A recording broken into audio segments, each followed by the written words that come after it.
కుమారుడు అయ్యా ఇదిగో నీ జనని అమ్మా ఇదో నీ కుమారుడు అయ్యా ఇదిగో నీ జనని అమ్మ నాకు సెలవిమ్ము క్రమ్మరముగా వెళ్ళవలెన్ అమ్మ నాకు సెలవిమ్ము క్రమ్మరముగా వెళ్ళవలెన్ ప్రభుండు యేసుక్రీస్తు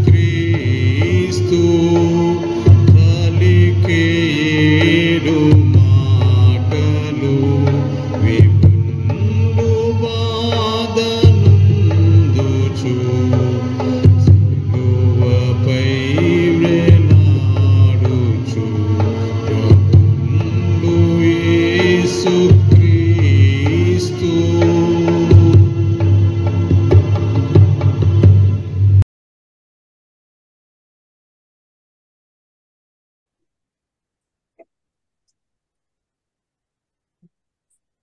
పరిశుద్ధుడా మహోన్నతుడా మా యేసు ప్రభువానికి వందనాలకు స్తుతులు చెల్లిస్తుంటున్నాం.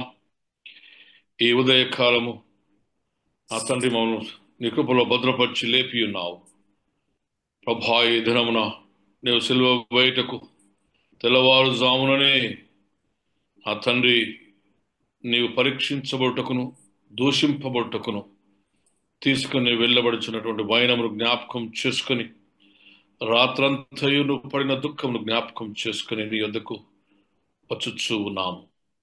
నా ప్రభా, నీవు క్షమించావు నా తండ్రి. నీవు నాతో కూడా పరదైసులో ఉందువని అభయమిచ్చావు.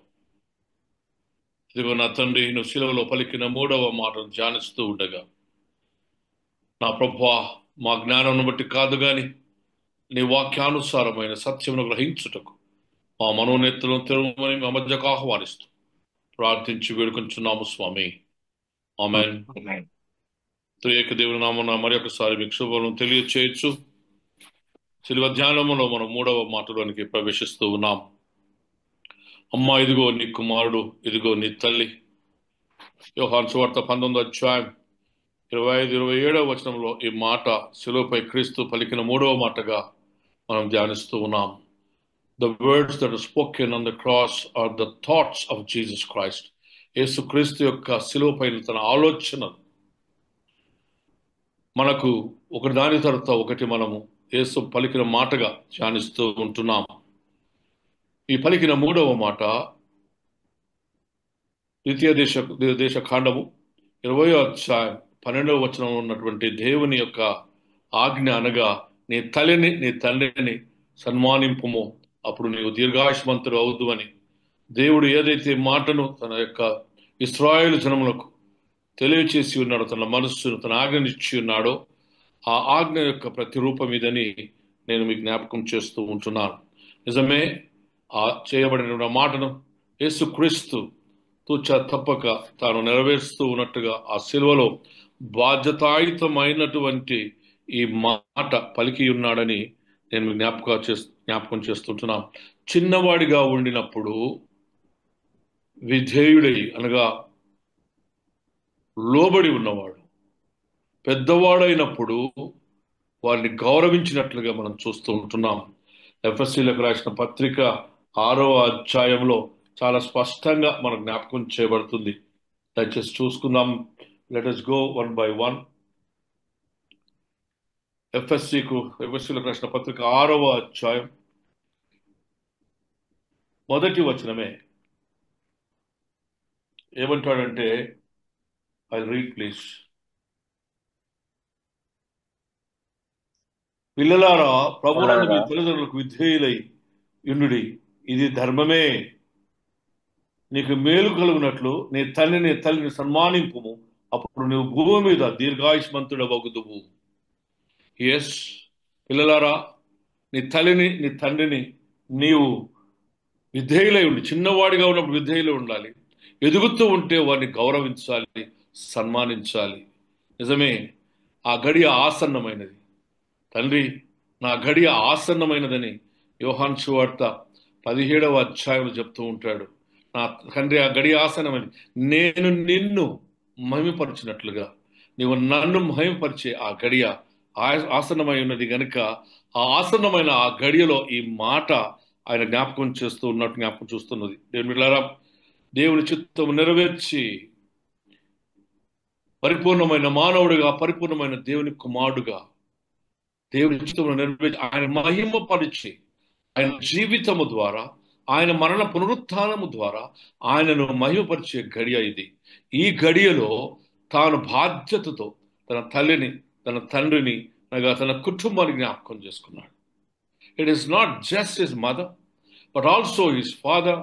By this time I think he must have been dead, చనిపోయి ఉంటాడు. ఎందుకంటే ఎక్కడ కూడా ఆయన ప్రస్తావన తీసుకురాలేదు. But Jesus does have some brothers and sisters. దాని విషయానికి మనం కిందికి వచ్చినప్పుడు వద్దాం. ఆయన యేసు ప్రభు తన బ్రతికి ఉండగా ఈ భూలోక సంబంధమైనటువంటి బాధ్యతను ఆయన కనపరుస్తూ ఉన్నట్లుగా మనం చూస్తూ ఉంటున్నాం. మరియమ్మ, యేసు ఎవరు ఆమెకు తెలుసు. యేసు జన్మించినప్పుడు ఆమె తన గర్భంలో ఉన్న శిశువు ఎవరో ఆమె ప్రత్యక్షంగా తెలుసు. ఎందుకంటే ఆమె చక్కని పాట పాడుతుంది. లూకా సువార్త 1వ అధ్యాయం 46వ వచనంలో మనం చూస్తాం. చూడండి, ఆమె పాడుతుంది. అప్పుడు మరి ఇట్లను నా ప్రాణము ప్రభువును కనపరచుచున్నది. ఆయన తన దాసులు వారి దీనస్థితిని కటాక్షించెను. నా ఆత్మ నా రక్షకుడైన దేవుని యందు ఆనందించెను. నా ఆత్మ నా రక్షకుడైన దేవుని యందు ఆ రక్షకుడు తన గర్భంలో ఉన్నట్లుగా దూత ద్వారా తెలియచేయబడినది కనుక ఆమె చాలా గౌరవంగా, చాలా రాయల్గా ఆమె అది అంగీకరించింది. And she knew that the child in her womb is none other than the Jesus Christ. So ఈ సమయములో ఆమె శిలువ యొద్ద నిలబడి ఉంది.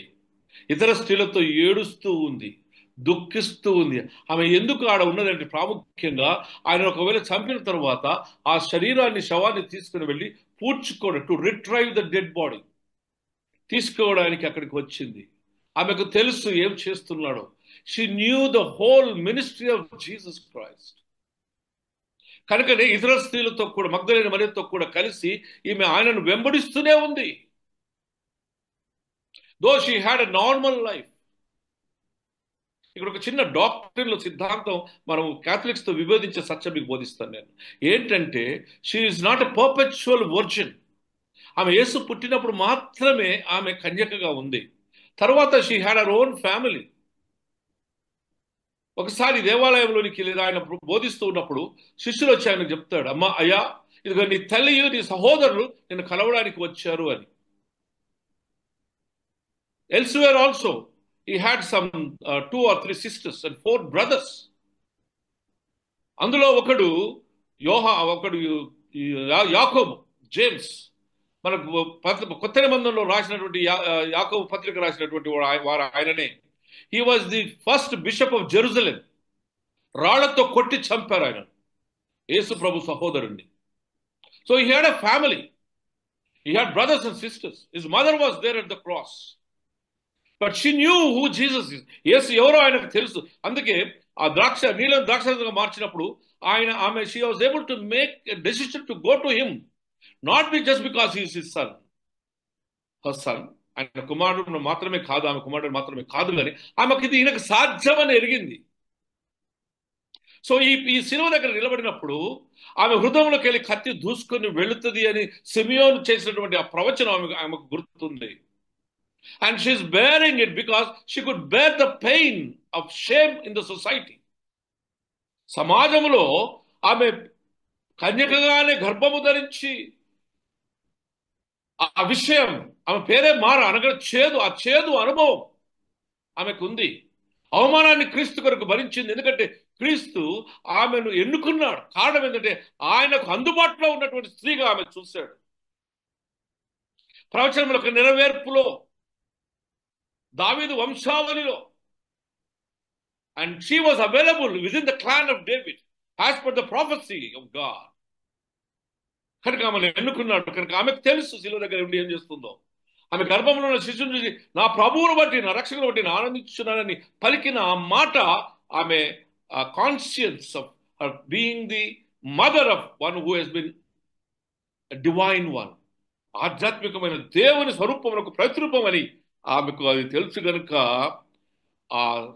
ఆయన దేవుని కార్యములన్నిటినీ చూస్తూ వెంబడిస్తూ వస్తుంది. ఒకసారి చూడండి మీరు అపొస్తలుల కార్యములు 1వ అధ్యాయం 11వ వచనంలో ఏమంటాడంటే, యేసు ప్రభు ఆరోహణమైన తర్వాత ఆ పరిశుద్ధాత్మ దిగి రాకముందు, పెంతెకొస్తు దినం రాకముందు వారు ఆమె ఆడవారితో అందరితో కలిసి, మగ్దలేనీతో కలిసి, శిష్యులతో కలిసి మేదగడిలోనికి వెళ్ళి ఎడతెగక ప్రార్థించుచుండెను అని ఉంది అక్కడ. స్త్రీల గురించి చెప్తూ తల్లి అయిన మరియా అనే మాట కూడా అక్కడ మనం జ్ఞాపకం చేస్తూ ఉంటుంది. దేవుని బిడ్డలారా, and she know divine acts of Jesus Christ. ఆ స్వస్థపరచడము, చనిపోయిన వాడిని లేపడము, నీళ్లు ద్రాక్షరసంగా మార్చబడము. And she know everything of the divine work that Jesus is carrying. యేసు ప్రభు చేసిన ప్రతి కార్యం ఆమెకు తెలిసి ఉన్నది. యేసు ప్రభు ఆమెను తల్లిగా ప్రేమించడం మాత్రమే కాదు సుమి, he not only loved her but he really honoured her. ఆమెను చాలా గౌరవిస్తూ వచ్చాడు. కారణం ఏంటంటే ఆయన కొరకు ఆమె శ్రమ పొందింది, అవమానపరచబడింది.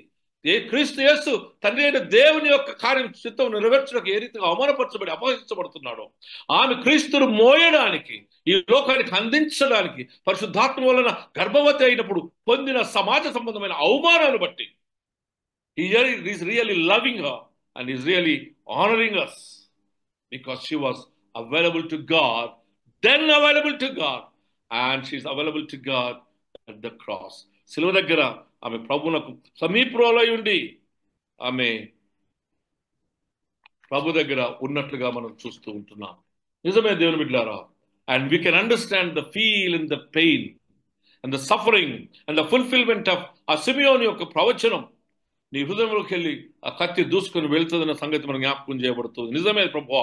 దేవుని బిడ్డలారా, అక్కడ తల్లి ఉంది, వేరే స్త్రీలు ఉన్నారు, దూరంగా నిలబడి ఏడుస్తున్నారు. కానీ శిష్యులు పారిపోయారు.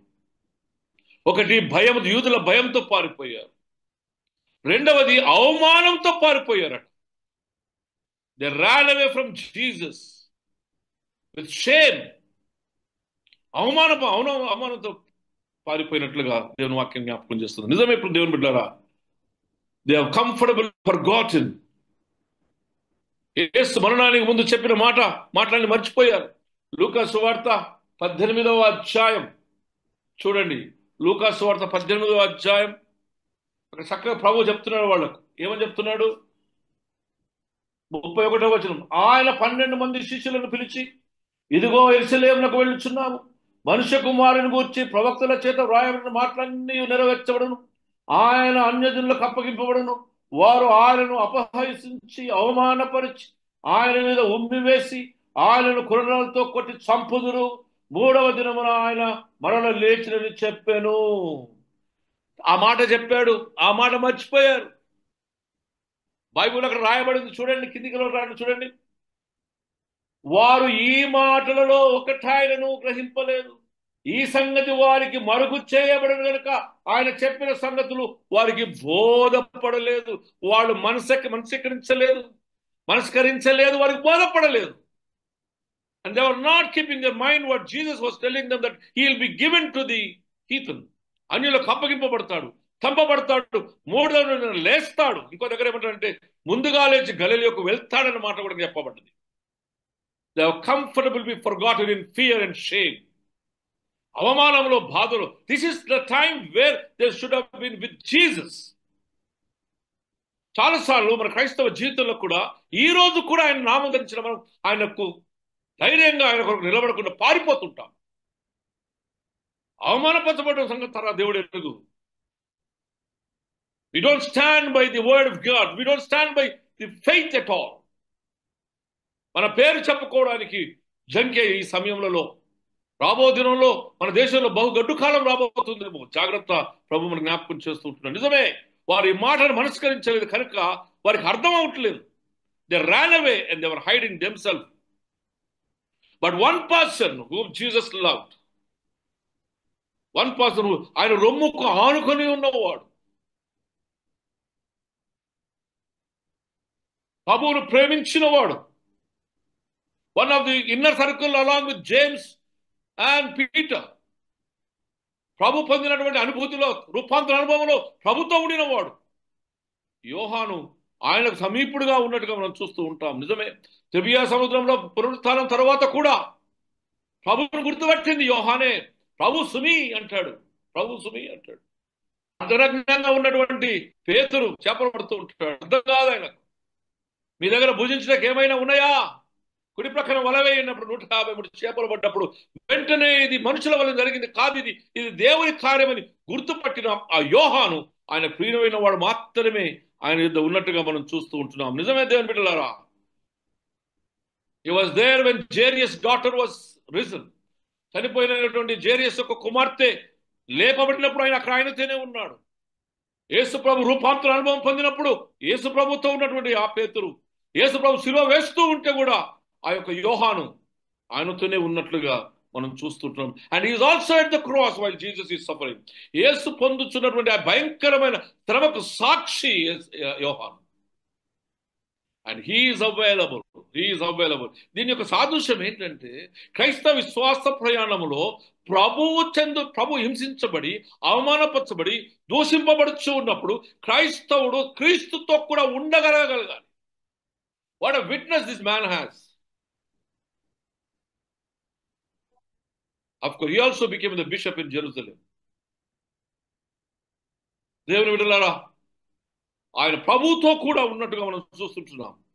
నిజమే, ఆయన యేసు ప్రభు యొక్క రొమ్మునకు ఆనుకున్న వాడని యోహాను సువార్త 13వ అధ్యాయం 23-24 వచనాల్లో మనం జ్ఞాపకం చేయబడుతుంది. And Jesus is John is the eyewitness of every suffering that is going on in the life, every transformation and every important divine act in the life of Jesus Christ. భూలోక సంబంధమైన ఈ జీవితంలో దైవ సంబంధమైన కార్యములకు ఆయన సాక్షిగా ప్రభుతో కూడా ఉన్నట్లుగా మనం చూస్తున్నాం. And he is available to Jesus while he is departing this world. ఈ లోకములో పరిపూర్ణమైన మనుష్య కుమారుడుగా ఉండి ఈ లోకాన్ని విడిచిపెట్టి ముందుకు పోతున్నప్పుడు కూడా, ఆయన తనని చేరడానికి సిద్ధపడుతున్నప్పుడు కూడా ప్రభుకు అందుబాటులో ఉన్నట్టుగా మనం చూస్తూ ఉంటున్నాం. నిజమే, he had both sisters and also brothers, and none of them, you can read the later in the poem. యోహాను సువార్త 7వ అధ్యాయం 1 నుంచి 10 వచనాల్లో చూడొచ్చు. మత్తయి సువార్త 55వ వచనం 6వ వచనంలో తన కుమారులను సహోదరుల గురించి చూడొచ్చు మీరు, సహోదరుల గురించి. మత్తయి సువార్త 12:46లో కూడా మీరు ఈ మాటను చూడవచ్చని జ్ఞాపకం చేస్తున్నారు. he had brothers and he had sisters. ఒక దగ్గర యేసు తల్లియు ఆయన సహోదరులు, మార్కు సువార్త 3:31లో ఈ మాట చెప్పబడుతుంది. 31-33లో యేసు సహోదరులను ఆయన చూడడానికి వచ్చారు. It is mention that he believed, అనగా వారు యేసు శిలువ వేసే సమయంలో ఇంకా అర్థం కాలేదు వాళ్ళకు. It was said that in the history that they came to Jesus, they came to Christ, they came to faith in believing in Jesus, their own brother, only after the resurrection of Jesus Christ. And James became the leader in the early church and also a bishop, and was killed by stoning. రాళ్లతో విసిరి అతను కొట్టి చంపినట్లుగా 62 AD-లో తన సహోదరుడు బిషప్గా ఉన్నప్పుడు చంపబడినట్టుగా చరిత్ర మనకు జ్ఞాపకం చేస్తుంది. దేవుని బిడ్డలారా, చక్కని మాట చెప్తాడు.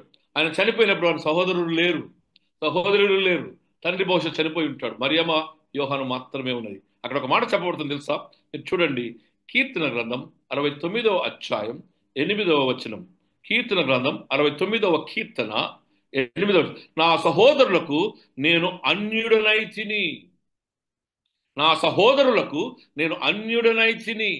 నా తల్లి కుమారులకు పరుడనైతిని. None of them were there. నా సహోదరులకు నేను అన్యుడనైతిని, నా తల్లి కుమారులకు పరుడనైతిని. కనుక ఈ సమయంలో అన్యుడై పరవాడై ఉన్నాడు. There was none. ఎవరున్నారు ఆయన దగ్గర? ఆయనను ప్రేమించిన తన శిష్యులు మాత్రమే ఉన్నాడు. నీ తల్లి వచ్చింది, నీ తండ్రి వచ్చింది, మీ సహోదరులు వచ్చారంటే ఆయన మత్తయి సువార్త 12వ అధ్యాయం 46వ వచనంలో ఒక మాట అంటే తెలుసా? అతను తన శిష్యుల వైపు తన చేయును చాచి, ఇదిగో నా తల్లియు నా సహోదరులు, పరలోకమందు నా తండ్రి దేవుని చిత్తము చేయువాడే నా సహోదరియు నా సహోదరుడు నా తల్లియు అని ఆయన జ్ఞాపకం చేస్తున్నాడు. When he was told that his mother has come and his brothers have come, ఆయన సహోదరులకు పరవాడయ్యాడు, వాళ్ళు అంజుడనైపోయాడు. కానీ ఎవరు అయిన వారు అంటే, ఇదిగో నా తండ్రి చిత్తము జరిగించు వారే. శిష్యుల వైపు చూసి చెప్తున్నాడు. ఆ శిష్యుడే ఇక్కడ శిలువ దగ్గర ఉన్నాడు.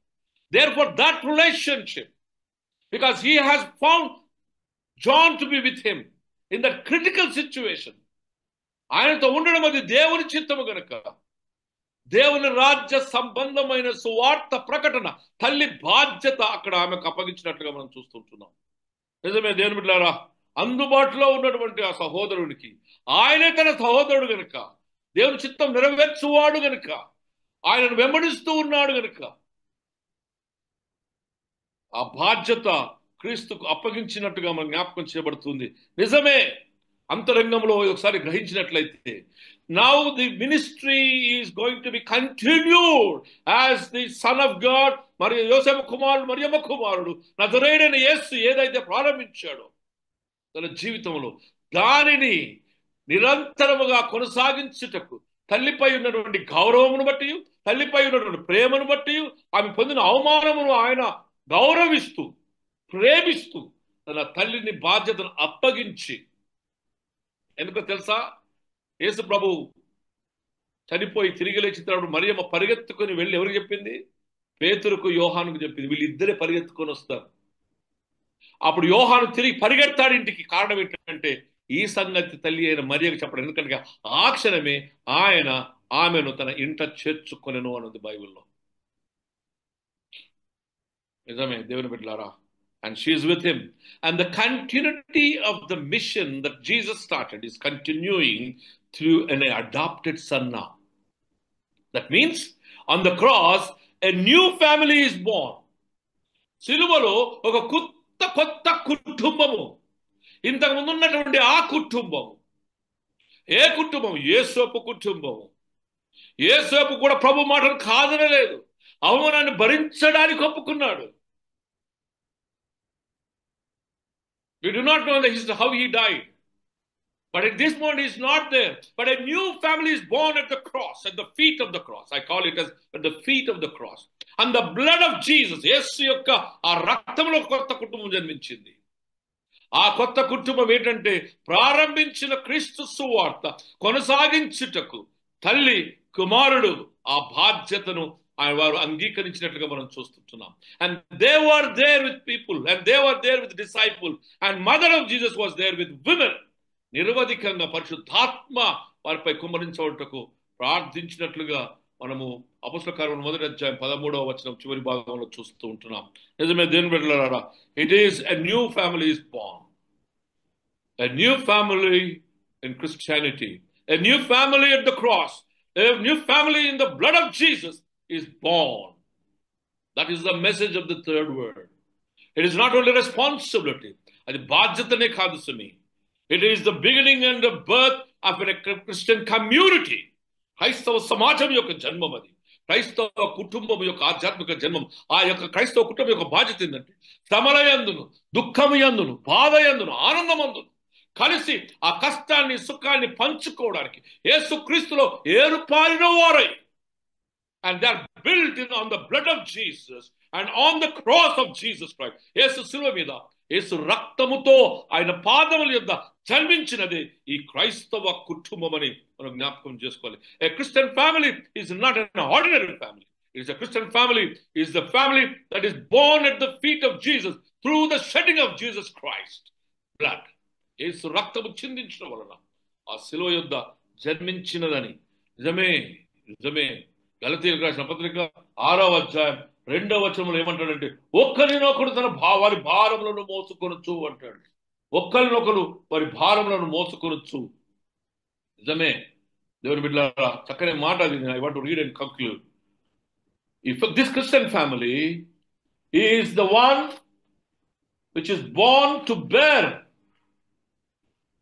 6వ అధ్యాయం 2వ వచనం, ఒకరి భారమును నొకడు భరించు, ఇలా క్రీస్తు నియమమును పూర్తిగా నెరవేర్చుడి.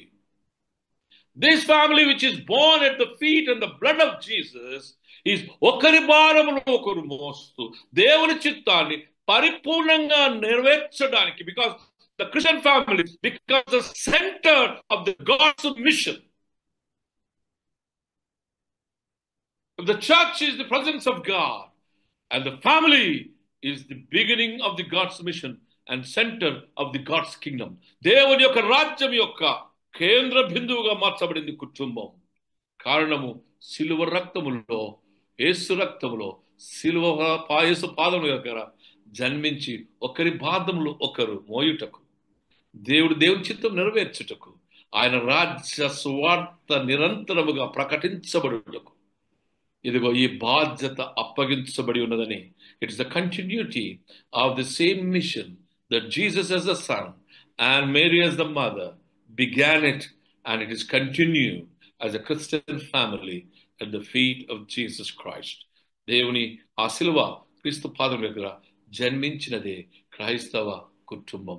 కలిమియందును, కష్టమందును, దుఃఖమందును, ప్రతి విషయంలో కలిసి ఒక్కరికొకరు సహాయ ఆదరణ కలిగించుకున్నకి కుటుంబముగా కట్టబడుతుంది. ఆ కుటుంబము నాకు తల్లిని అప్పగించాడు, బాధ్యతను అప్పగించాడు, క్రీస్తు కుటుంబాన్ని అప్పగించాడు.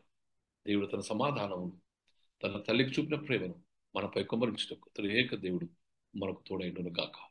ఆమేన్. ఆమేన్. ఆమేన్.